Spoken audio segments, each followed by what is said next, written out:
नमस्कार, मैं हूं दिव्यांजलि मोइत्रा। बुलडोजर कभी शासन नहीं हो सकता, ना ही बुलडोजर न्याय का आधार हो सकता। बुलडोजर सिर्फ गरीबों के आशियाने को गिराने का एक नया सियासी शौक है।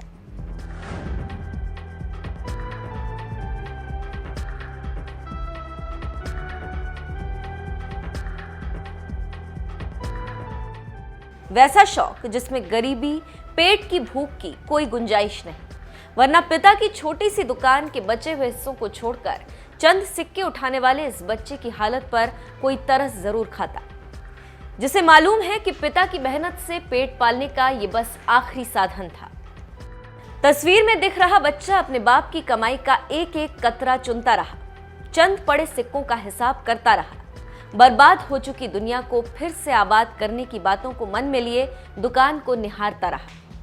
ये तस्वीर बुलडोजर चला देने के आदेश वाले अधिकारियों को एक नहीं बार बार देखनी चाहिए, क्योंकि कई बार एक तस्वीर ही हजार शब्दों की कहानी रख देती है।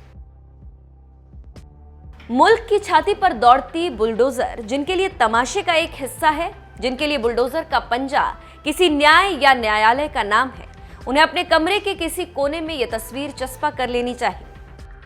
सरकारी खर्च पर दनादन चलती बुलडोजर छोटी झोपड़ी, ऊंची बिल्डिंग, 5x6 के किसी खोखे को गिराकर, रेड़ी को हटाकर भी बस यही तस्वीर समाज के सामने ला सकी, जिस पर लिखा था, मेरा भारत महान।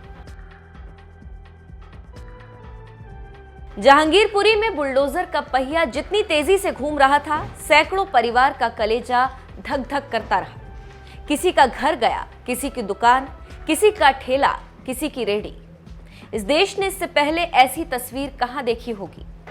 जितनी तस्वीर दर्द की उतनी कहानी। कोई अपने टूटे घर को टूटे हुए मन से समेटता रहा, कोई दुकान को समेटता रहा।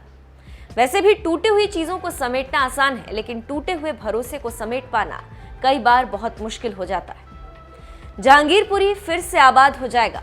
जिन गलियों में बुलडोजर की धमक सुनाई पड़ी, वहां हंसी लौटेगी, उम्मीदें भी लौटेंगी, लेकिन वो भरोसा जो समाज को न्याय से जोड़ता है, उसे लौटने में अब शायद वक्त लग जाएगा।